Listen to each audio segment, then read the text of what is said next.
Mensagens que edificam, ministradas pelo pastor Sidney Ferreira. Meus amados, a lição dessa ceia, ela tem a temática o culto racional. E tem esse texto que eu gostaria de convidar os irmãos a abrirem, Romanos capítulo 12, versículo 1 e 2. Eu tenho um aplicativo no celular que ele tem um devocional. Aí, todos os dias eu abro, não como ritual, mas abro logo pela manhã e vejo o versículo do dia. E como eu não acredito em coincidência, para mim tudo se trata de Jesuscidência, o versículo no meu aplicativo foi justamente Romanos 12, versículo 1, que fala sobre o culto racional. E eu recebi nesse momento, e assim entendi, que da parte de Deus era mais uma confirmação sobre a importância dessa reflexão. Os irmãos sabem que no dia de ceia, a gente reflete sobre um assunto, a gente medita sobre uma temática em forma de estudo. Por isso, esteja apto para receber, para assimilar, para aprender da parte de Deus, daquilo que o Senhor espera que a igreja cresça e desenvolva. Romanos 12, versículo 1 e o versículo 2. Os irmãos encontraram? Posso ouvir um amém? Rogo-vos, pois, irmãos, pela misericórdia de Deus, que apresentei o vosso corpo por sacrifício vivo, santo e agradável a Deus, que é o vosso culto racional. E não vos conformeis com este século, mas transformai-vos pela renovação da vossa mente, para que experimenteis qual seja a boa, agradável e perfeita vontade de Deus. Bem, irmãos, o Espírito Santo nos exorta através do apóstolo Paulo a oferecermos a Deus um culto racional. Até mesmo porque nós somos seres racionais e é justamente a racionalidade que nos distingue dos demais animais que são reconhecidos por irracionais, por serem eles desprovidos da intelectualidade. Então, o culto que nós fazemos é um culto racional. O culto que nós apresentamos e que prestamos a Deus é um culto baseado na razão. E o que significa isso? O culto racional é o que eu sei o que eu estou fazendo, eu sei para quem eu estou fazendo, e eu sei também por que eu estou fazendo. Nisso se baseia a razão dessa nossa reunião. O culto não pode ser comparado a uma feitiçaria, a uma macumbaria, onde existem determinadas possessões, onde existem determinados domínios, controle absoluto, em que as pessoas perdem a consciência do seu ser e da sua existência. Isso não é culto. De modo que precisamos tratar da realidade e, infelizmente, existe uma forte tendência a mistificarmos o culto por meios de condutas pragmáticas que enfatiza as supostas experiências transcendentais de êxtase, transes e histerismo insano. Sinceramente, isso não é culto, pois o nosso Deus não é Deus de confusão. Está escrito lá em 1 Coríntios 14, 33, Deus não é Deus de confusão. Por essa razão, o apóstolo Paulo exortou as igrejas a não serem meninas, e sim amadurecidas. Vamos amadurecer. Veja isso comigo em 1 Coríntios 14, 20.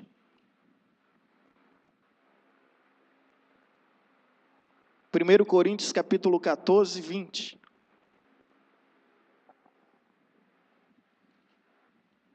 Olha a orientação do apóstolo Paulo à igreja de Coríntio em relação aos dons espirituais. Os irmãos encontraram? 1 Coríntios 14, 20, assim diz: irmãos, não sejais meninos no juízo, na malícia sim, sede crianças, quanto ao juízo, sede homens amadurecidos. O que o apóstolo Paulo espera das igrejas é que elas não sejam meninas, mas que elas sejam amadurecidas. De repente ficamos tão deslumbrados com os sinais, com os prodígios, que esquecemos das Escrituras. E 1 Coríntios 14 é um texto que eu recomendo a todos para que vejam e revejam com atenção sobre a ordem e a decência que deve existir no culto, porque o nosso Deus não é Deus de confusão. E o que eu mais aprecio nesse texto de 1 Coríntios 14 é quando chega no versículo 37, onde o apóstolo Paulo diz: se alguém se considera profeta ou espiritual, reconheça ser mandamento do Senhor o que vos escrevo. Então, se você é espiritual, se você se considera profeta, se você gosta, se você, aprecia e busca isso, não há nenhum problema. Eu também gosto, busco e aprecio. Agora, considere todas essas instruções como vinda do Senhor, para que a igreja sempre venha ter uma direção. Baseado nisso, eu gostaria de refletir convosco sobre uma abordagem simples. Quando prestamos o culto racional? Em primeiro lugar, quando adoramos em espírito e em verdade.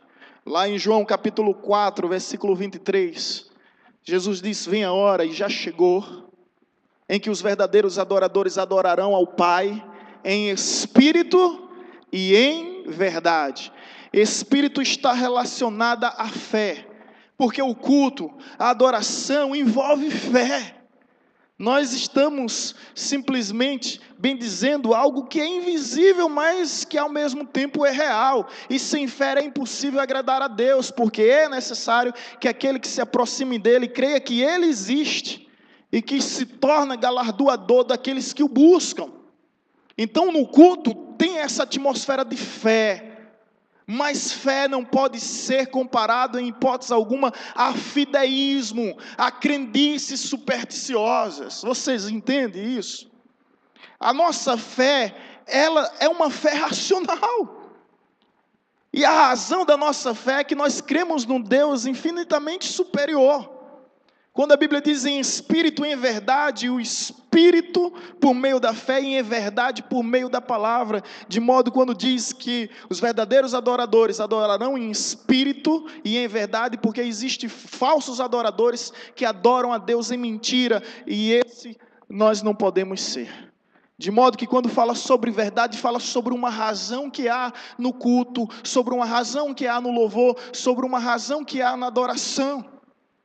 Então, em espírito e em verdade, o culto racional é aquele que consegue lidar com essas duas naturezas.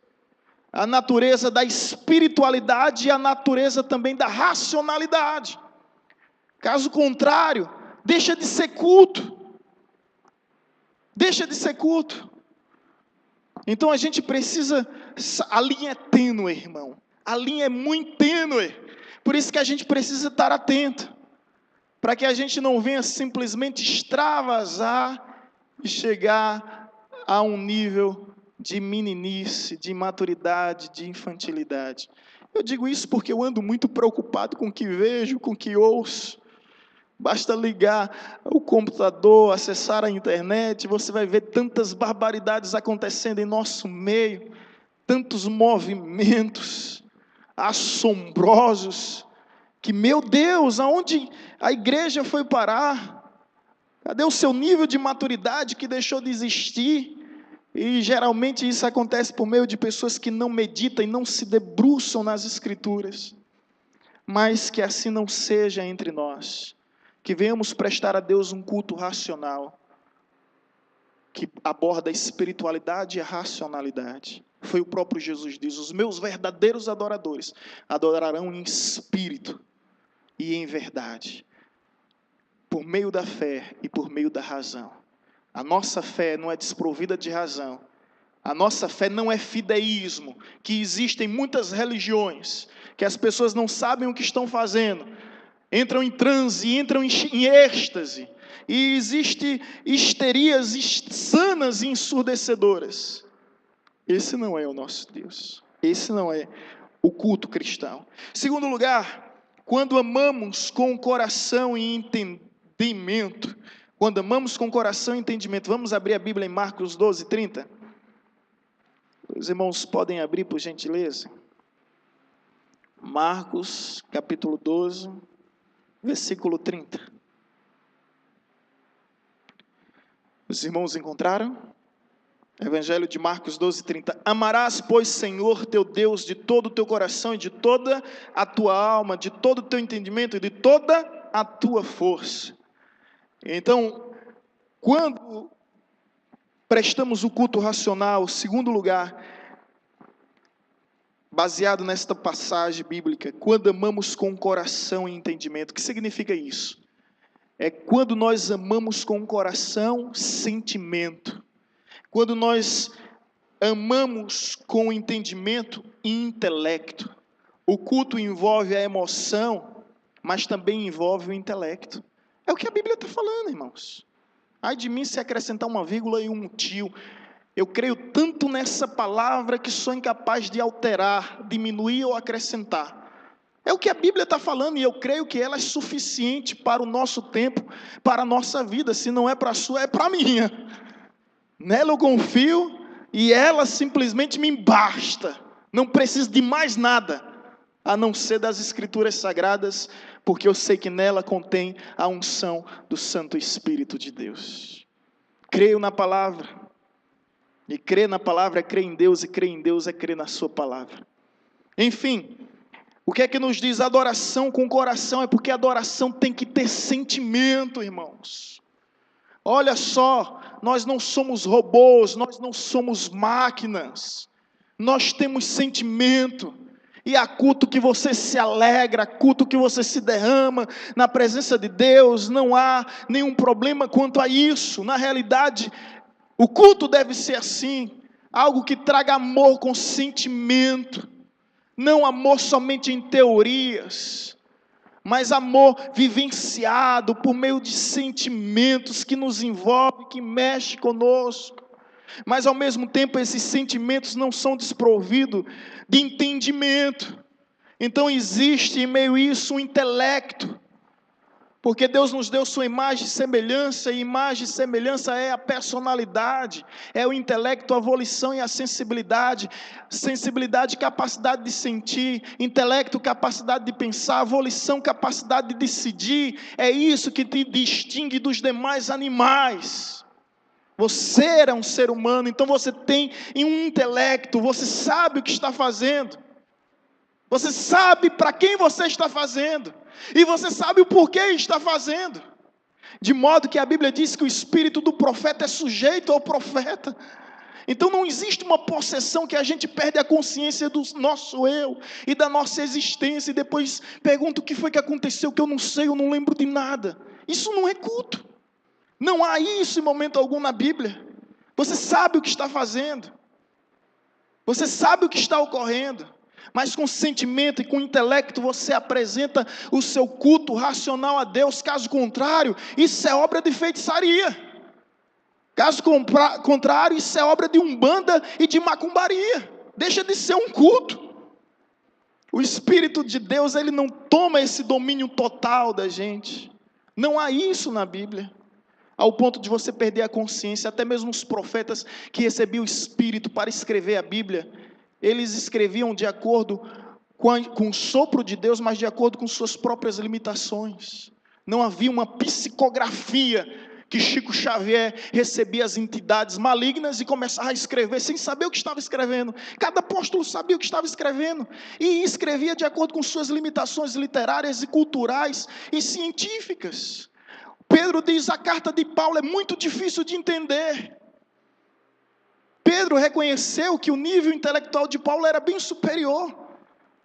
Então que os irmãos entendam isso, para que nós venhamos crescer e amadurecer na fé, prestando a Deus um culto racional. Terceiro lugar, quando servimos com alma e com força, também o mesmo versículo, que é Marcos 12, 30, que diz: amarás, pois, o Senhor teu Deus de todo o teu coração, de toda a tua alma, de todo o entendimento, de toda a tua força. O que diz quando servimos a Deus com alma? Emoção. O culto tem emoção. Como eu já disse antes, nós não somos uma máquina, nós não somos robô.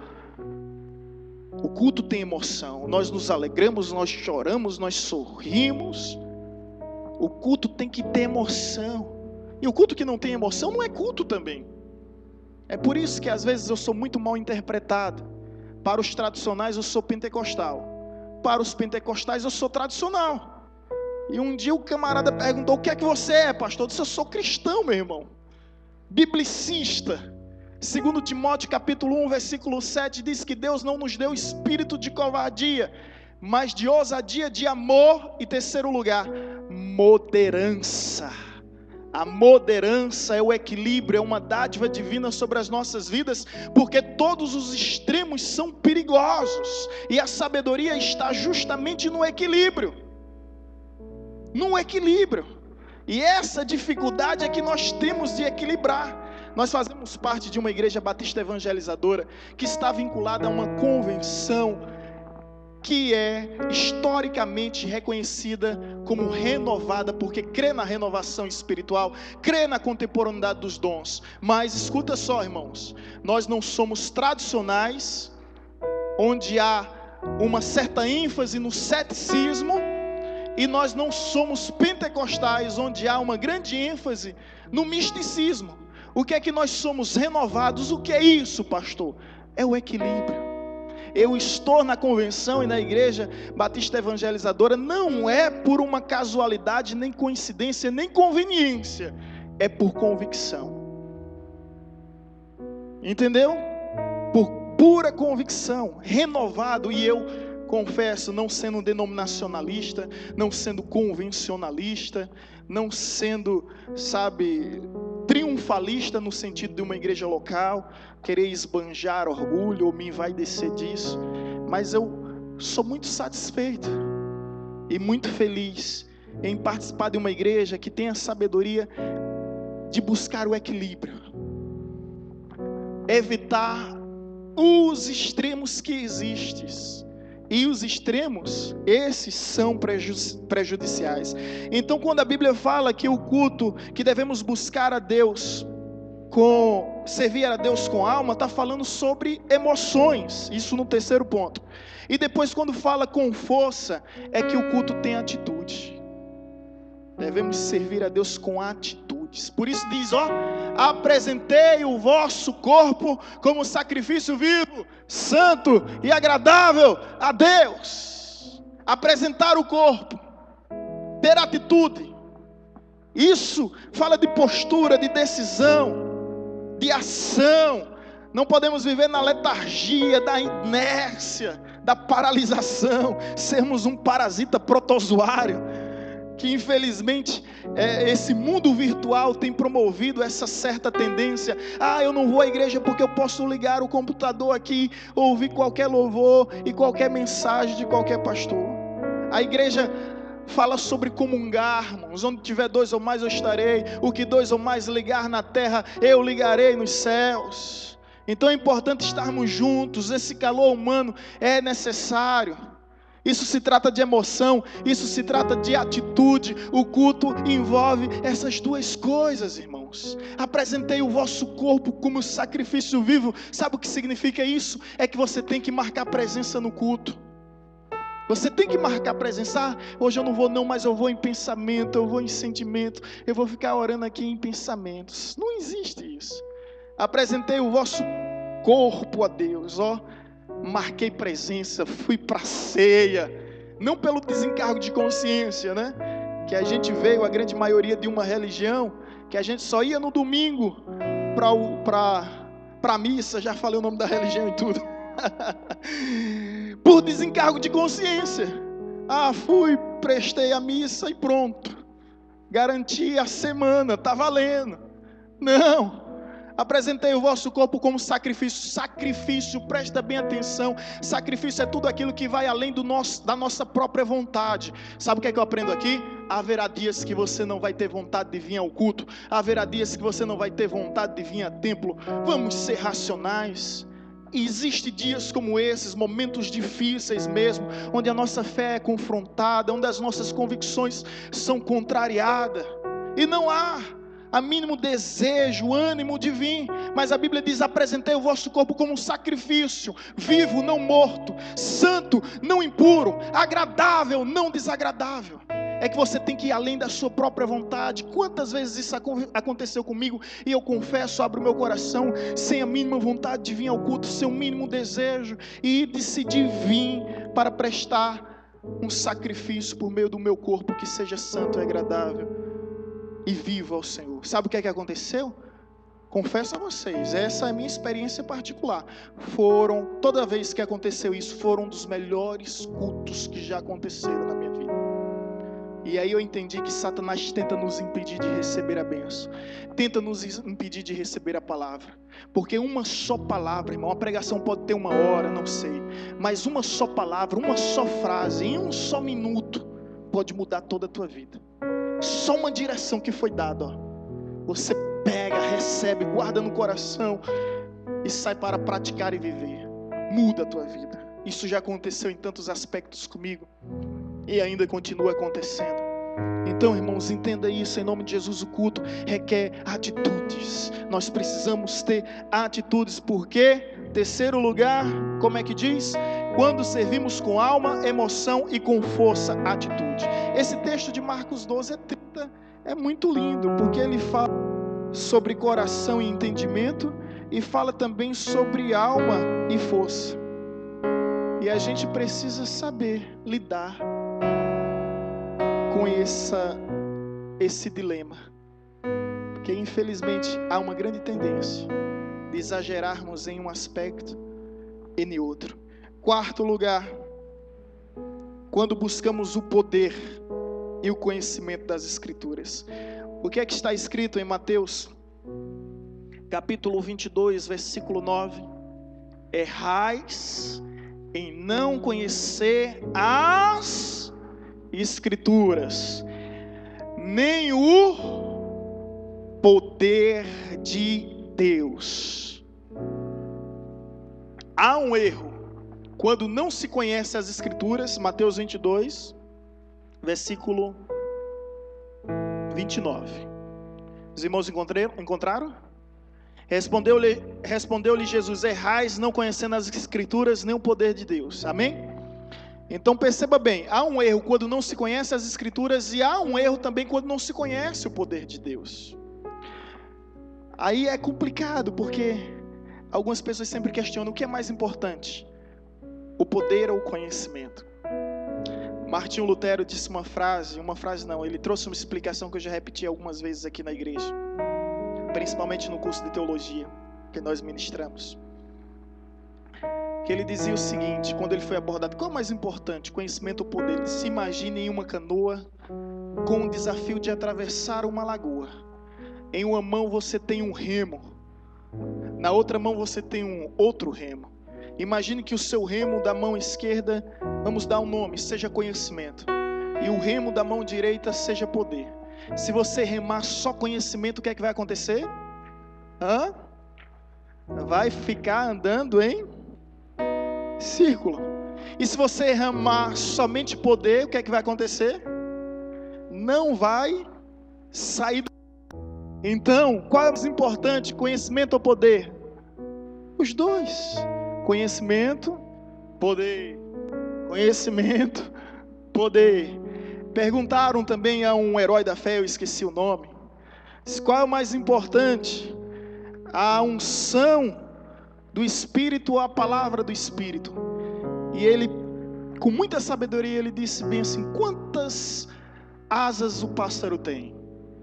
O rapaz respondeu: 2. E quantas ele precisa para voar? 2. Então, é tão importante quanto.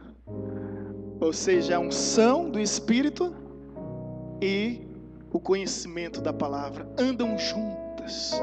Pode ver que há um equilíbrio. Quando eu estou falando aqui de razão, eu não estou anulando a fé. Quando eu estou falando de entendimento, eu não estou anulando o coração.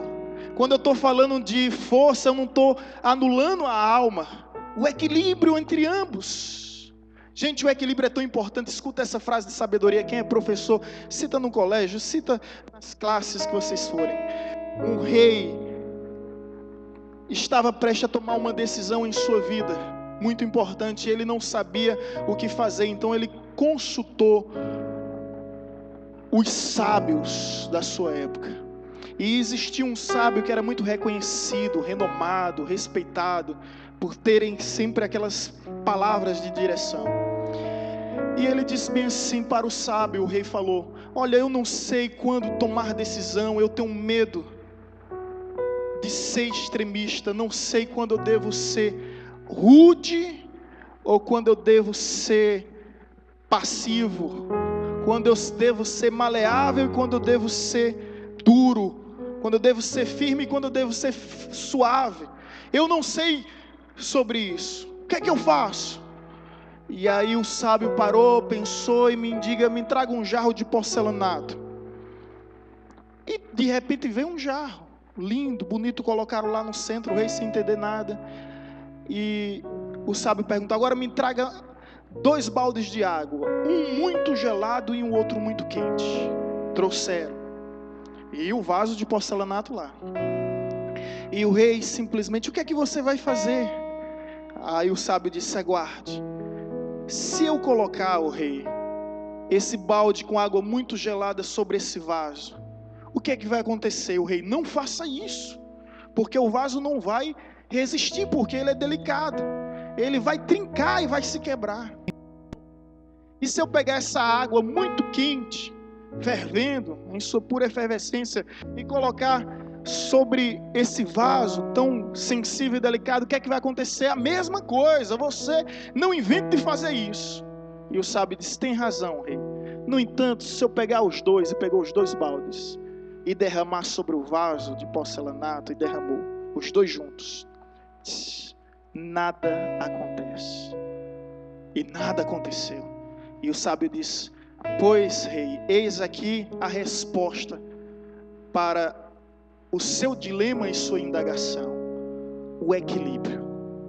Como pais, nós não sabemos quando sermos suaves, nem quando sermos firmes. Vivemos, nesse drama, nesse dilema. Mas o importante aí é o equilíbrio. Parafuso, se apertar demais, afrouxa.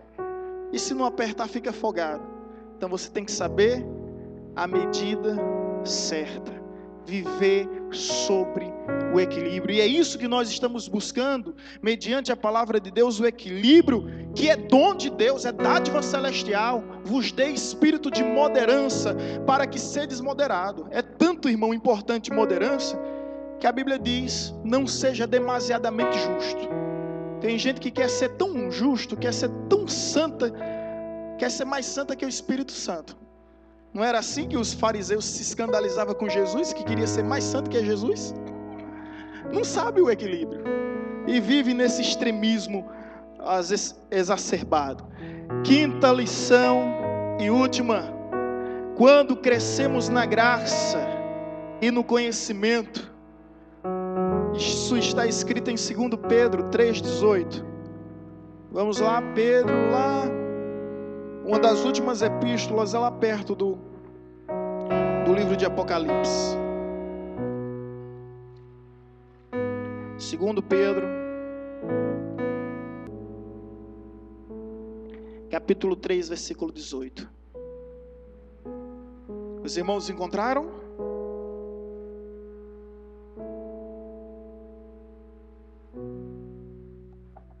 Segundo Pedro 3,18. Amém? Assim está escrito: antes crescei na graça e de nosso Senhor e Salvador Jesus Cristo. A Ele seja glória, tanto agora como um dia eterno. Graça e conhecimento. Graça e conhecimento. Temos que crescer nos dois. Graça representa unção, Unção é autoridade espiritual sobre as nossas vidas. Alguém uma vez perguntou o que é unção? Outro respondeu, uns são e outros não. Isso é que unção. Uns têm, outros não. Mas unção é uma autoridade que a gente vê que ultrapassa os limites do talento e vê que aquilo não é natural. Torna-se um dom completamente sobrenatural. Isso é unção. Eu já vi a Aline Barros cantando e Xuxa chorando. A Aline Barros cantando e Eliane chorando. Tá lá na TV, no YouTube ou na internet. Bota no YouTube, tu vai ver. Agora já teve pessoas que têm vozes até mais bonitas que a Aline Barros, seculares, que cantaram, mas não encantaram. Já a Aline Barros, quando ela canta, você vê aquela unção, ela não é única. Eu só estou falando sobre esse episódio que chamou muito a minha atenção. Ela cantando e Xuxa em lágrimas, ela cantando e Eliane chorando. E Eliane disse, há algo diferente em você que eu não consigo explicar o que é. Isso é unção. Isso é unção. Então crescer na graça da unção e no conhecimento da palavra, o equilíbrio entre os dois, irmãos. Somos chamados por Deus para isso. Enfim, quero concluir dizendo que o culto cristão é um ato consciente. Deve ser realizado conforme os preceitos bíblicos, os quais recomenda que em tudo que fazemos deve sempre existir ordem e decência. Se o culto não teve ordem, não teve decência, torna-se uma desordem indecente. Deus não se faz presente nesse lugar. A meninice começa a prevalecer. Caso contrário, se não houver ordem e decência, seremos como meninos agitados e levados pelos ventos de doutrina. Vamos ler Efésios 4:14. Efésios 4:14. Olha a recomendação do apóstolo Paulo. Eu comecei a estudar sobre esse assunto, irmãos, na Bíblia. Eu pensei que era só eu que estava tendo dor de cabeça, mas vi que o apóstolo Paulo sofria também com isso. Que isso sempre existiu, e eu pergunto qual é o pastor que não vive esses momentos difíceis onde não há o interesse pelo equilíbrio. Efésios 4:14, para que não mais sejamos como meninos, agitados de um lado para o outro, levados ao redor por todo o vento de doutrina, pela artimanha dos homens, pela astúcia com que induzem ao erro. Meninos que com tudo fica ludibriado, encantado, vislumbrado, que com tudo se deslumbra, com tudo, olha, está tendo isso aqui, está tendo isso acolá, eu vou para tal congresso, para tal igreja, porque o pregador de lá faz isso, faz aquilo outro. Meninos agitados pelo movimento que há, e tudo isso passa. Eu já vi tantas barbaridades em Paulo Afonso, fico só olhando de longe, tão de longe. Meus irmãos, quando eu falo isso como meninos, é tantos movimentos existindo em nosso meio. É movimento do cai-cai, onde a pessoa fica inconsciente no culto, onde existe já cultos que tem lençóis confeccionados para quando a pessoa cair, cobrir sua de repente, né, suas partes íntimas que ficam expostas. Eu sinceramente peço a Deus para quando pregar o pessoal fique acordado, atento. Se eu ver alguém cochilando, eu fico triste já. Já pensou? Os camaradas querem pregar para o povo dormir. Lugar de dormir não é na igreja, é em casa. Pastor, mas o cair no espírito é bíblico. Aonde você viu isso? Daniel e Ezequiel se prostraram no poder do espírito, e Deus disse a Ezequiel e Daniel: põe-te em pé que eu falarei contigo. Deus quer que a gente esteja atento e consciente à realidade que há. Caso contrário, é meninice, é possessão demoníaca. Pastor, a libertação. Eu já coloquei mão em pessoas que caíram, endemoniadas, manifestadas. Eu particularmente já me joguei no chão, mas não perdi a consciência. E já outros modismos que existem em nossa cidade, eu vejo que não é só em nossa cidade, é a unção da gargalhada, que eu prefiro chamar a unção da gaitada. A unção não, né? O besterol da gaitada. Chama a unção do riso. Tem igrejas aqui em Paulo Afonso que o pregador fala, olha lá para a pessoa e diga ha. Aí você, ha. Começa todo mundo a rir. E o riso é algo contagiante, vai contagiando todo mundo. E eu disse, meu Deus, eu fico revoltado com isso. Aonde você vai encontrar na Bíblia a unção do caicai? Aonde você vai encontrar na Bíblia a unção da gaitada? Não existe isso. Tem cultos, você entra na internet, o culto é todo mundo rindo o tempo todo. Irmãos, é uma coisa que meu Deus, onde é que está isso na Bíblia? Se não tiver na Bíblia, eu não quero. Alguém me disse uma vez, tudo que vier de Deus, ainda que não tenha na Bíblia, eu quero. Eu disse, irmão, não quero. Eu não quero, porque eu sei que o que Deus tinha para falar, Ele já falou. E o que vier além da Bíblia é maldição para a minha vida. A Bíblia diz lá em Apocalipse, ai daquele que acrescentar e ai daquele que retirar. Não podemos ultrapassar o que está escrito, é o que foi falado. Deus já nos deixou essa palavra para que a gente não ficasse confundido. Deus não é Deus de confusão, e sim Deus de paz. Então são tantos modismos, são tantas situações que, querido, me falta tempo para falar sobre essas manifestações que têm ocorrido em nosso meio. Coisas meninices, infantilidades, querendo trazer novidades das quais nós não precisamos. Jeremias disse ao povo, vamos voltar às veredas antigas. Essa é minha palavra como profeta de Deus nessa manhã. Vamos voltar às veredas antigas, às veredas, ao caminho que já foi trilhado, traçado por Cristo Jesus. É o caminho da cruz. Ou você lembra de algum episódio de Jesus pregando para que as pessoas dessem gaitada, ou Jesus pregando para que as pessoas dormissem no culto, ou caíssem? Pelo contrário, quem caiu com Jesus estava endemoniado. Agora que existe hipnose, existe, mas esse é um outro assunto. Quem sabe um dia eu posso compartilhar melhor com os irmãos. Enfim, irmãos, seremos como meninos, se assim não agirmos. Meninos levados pelo vento de doutrina, e como crianças inexperientes, ainda necessitadas de leite, ou seja, sem formação e sem maturidade. Abre comigo aí Hebreus capítulo 5. Hebreus capítulo 5, versículo 11 e 14. Eu particularmente aprecio muito esse texto. Dá só uma olhada. Hebreus capítulo 5, versículo 11 e 14. A esse respeito temos muitas coisas a dizer e difíceis de explicar, porquanto vos tendes tornado tardios em ouvir. Pois com efeito, quando devieis ser mestre, atendendo ao tempo decorrido, tendes novamente necessidade de alguém que vos ensine de novo quais são os princípios elementares dos oráculos de Deus. Assim vos tornaste como necessitados de leite e não alimento sólido. Ou seja, o apóstolo Paulo queria levar alimento para a igreja, mas viu que a igreja ainda era menina e precisava de leite materno. Eu lembro de uma pregação aqui que não tem como esquecer, do nosso evangelista Cláudio, que hoje está morando em Aracaju com sua família, com Rosa, Juliana, Mariana, seus filhos. Foram tão bênção durante o tempo que passou aqui. Eu não sei quantos de vocês lembram dessa palavra. Ele disse que quando Mariana nasceu e ela falou papá, ele ficou abismado, né? Ficou, maravilhado com aquilo. Disse, olha, Rosa, ela falou papá. Ligou para a sogra, olha, sogra, ela falou papá. E ligou para todos os amigos, olha, ela falou papá. E o tempo foi passando. E ele disse que se ela continuasse a ficar falando papá e não aprendesse nada, ele ia ficar muito preocupado, porque significava que ela não superou uma fase da vida.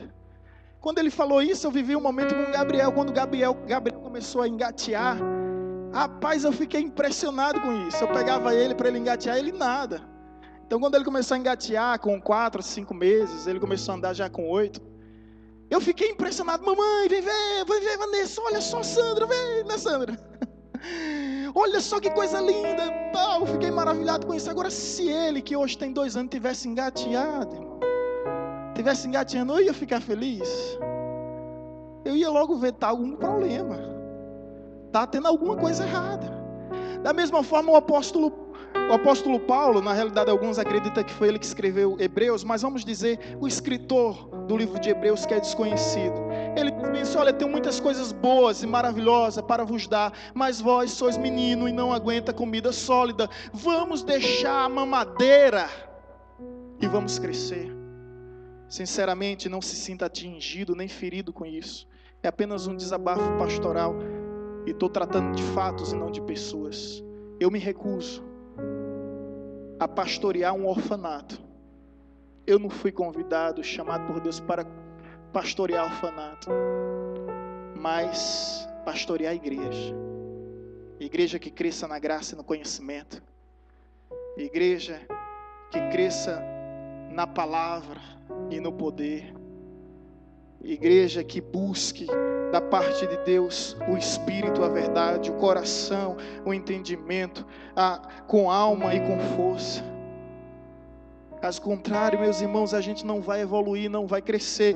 Enfim, cultuar a Deus racionalmente é agir conforme os irmãos bereanos, que sempre examinavam as Escrituras. Vamos abrir Atos 17, versículo 11. Torna-se pertinente meditarmos nesse texto. Atos 17. Eu sempre falo sobre os irmãos bereanos, é apenas uma passagem na Bíblia, mas uma passagem muito forte. Versículo 11. Os irmãos encontraram? Veja bem, se você perguntasse: pastor, qual é o exemplo que o senhor queria para a evangelizadora de todas as igrejas que existem, de Gálatas, Efésio, Filipenses, Colossenses, Tessalônica, de todas essas igrejas, Roma, que existiram naquela época, de todas elas, não há um capítulo de um livro baseado neles, não há um livro baseado neles, há apenas um versículo. E essa para mim é a maior referência de igreja, maior que Éfeso, que Esmirna, que Tiatira, que Sardes, do que Laodiceia, do que a Filadélfia, do que as 7 igrejas da Ásia Menor. E que texto é esse? É justamente Atos 17, versículo 11. Olha o que diz: ora, estes de Bereia eram mais nobres que os de Tessalônica, pois receberam a palavra com toda a avidez, examinando as Escrituras todos os dias, para ver se as coisas eram de fato assim.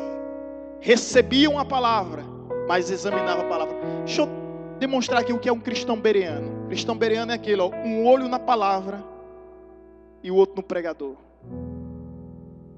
conferindo. Se tiver aqui, eu aceito. Se não tiver aqui, meu irmão, era o que os bereanos faziam. Examinava e conferia para ver se tudo estava de acordo. O que os bereanos faziam a não ser seguir o conselho do próprio Jesus Cristo, que disse: errais em não conhecer as Escrituras sagradas. Examinai as Escrituras, porque são elas mesmo que testificam de mim. O próprio Jesus que ensinou isso. Enfim, queridos, quero dizer só algo mais. Qualquer revelação, quer seja em forma de modismos secularistas ou movimentos sincretistas, que vier a contrariar as Escrituras, ainda que venha por intermédio de anjos, deve ser considerada anátema. Pois a Bíblia diz: ainda que um anjo, seja ele querubim, serafim ou próprio arcanjo, vos pregue um evangelho que vá além do que foi escrito, considere como anátema. E qual é o sentido da palavra anátema? Amaldiçoado. Então pode parecer uma legião de anjos, pode me aparecer uma legião de anjos. Se contrariar uma vírgula da palavra, eu repreendo, expulsando em nome de Jesus esses demônios disfarçados de anjos. Deixa eu lhe dizer só algo. As maiores seitas surgiram quando a experiência pessoal foram atribuídas mais importância do que a palavra. Você sabe como surgiu o islamismo com Maomé? Maomé subiu no monte para fazer yoga, jejum, meditação, reflexão. E diz a história que o anjo Gabriel apareceu a Maomé e disse: Moisés não conseguiu e Jesus também não, mas você será o homem que vai conseguir levar minha palavra ao fim, aos confins da terra, para o fim de todos os povos. Aí nasceu o islamismo. Revelação angelical, experiência pessoal. Você sabe como nasceu os Mormons? Joseph Smith recebeu uma revelação de um suposto anjo chamado Moroni, né? E os americanos são tão patriota que eles criaram o Jesus Cristo americano. Os Mormons é um Jesus Cristo que vem para a América. E esse anjo Moroni desceu e trouxe a revelação. Você sabe como foi que nasceu o Adventismo do sétimo dia? Guilherme Miller, um pastor batista que fez uma interpretação errada, profetizou 3 vezes a vinda de Cristo. Jesus não veio, ele se arrependeu, voltou para a sua fé batista, mas deu continuidade. Uma seguidora, Ellen Goldwhite, que profetizou 9 vezes a volta de Cristo. O pessoal vendeu casa, vendeu fazenda, vendeu tudo que tinha, subiram no monte, aguardaram Jesus voltar. Jesus não veio, perderam tudo, porque ouviram vozes que iam além do que as escrituras falavam. Você sabe como surgiu a testemunha de Jeová? Charles Taze Russell, camarada que também teve revelação angelical. Enfim, toda experiência pessoal que vai além das escrituras, daquilo que foi revelado, torna-se heresia. E esses exemplos confirmam o perigo, confirmam o problema que há. Portanto, irmãos, a minha oração nessa manhã é que nós venhamos prestar a Deus culto racional, porque está escrito: se não apresentarmos o culto racional, jamais experimentaremos a boa, perfeita e agradável vontade de Deus sobre as nossas vidas. Lembre-se, o culto é racional.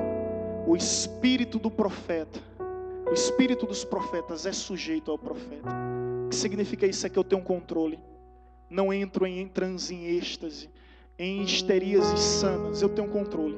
Eu posso falar em línguas sentado, em pé. Eu posso querer falar e posso não querer falar. Está escrito isso. Quer ver? 1 Coríntios 14. Esse é o último versículo que eu leio. E assim a gente encerra esta palavra. 1 Coríntios 14.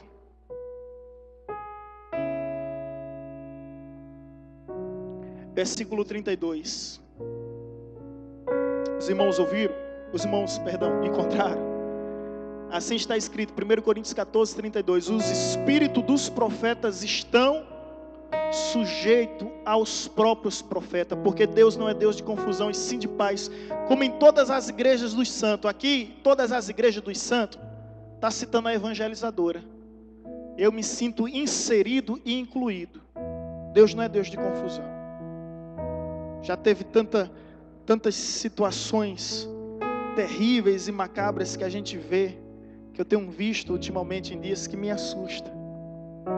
E a gente precisa prestar a Deus um culto racional, um culto com o coração, mas também com a mente. Amém, irmãos? Toda palavra de estudo é para crescimento da igreja. Toda palavra de estudo é para fortalecimento e amadurecimento. Eu espero que nessa manhã você tenha crescido, se fortalecido e amadurecido. Até mesmo porque a missão do pastor, entre a mais nobre, é doutrinar o seu povo. Doutrinar bem o seu povo, para que não seja iludido nem ludibriado. Os discípulos uma vez perguntaram: mestre, quais são os sinais do fim dos tempos? A primeira coisa que Jesus disse é: vede que ninguém vos enganeis. Depois vai dizer: muitos serão confundidos e enganados. Os dias foram abreviados para que os escolhidos não se perdessem. Sinceramente eu me preocupo, porque os dias serão difíceis. E a principal evidência caracterizada por Jesus é tempo de engano. Falso profeta e anticristo, sabe de onde vai sair? Não é da Babilônia não, é do meio de nós. E do meio de nós tem ocorrido barbaridades em nossos dias. Um dia eu confessava com vocês, eu nunca imaginei que chegaria esse tempo em que haveria igreja gay, onde os pastores eram gays, e o povo, essa igreja contemporânea, né? Dessa teologia inclusiva. Eu jamais imaginei que isso ia chegar. Chegou. Eu jamais imaginei que tantas barbaridades iam chegar. Chegou. É o fim dos tempos. É o fim dos tempos.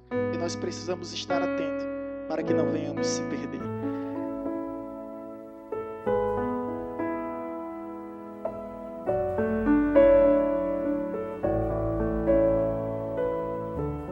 Você acabou de ouvir uma mensagem ministrada pelo pastor Sidney Ferreira, da Igreja Batista Evangelizadora.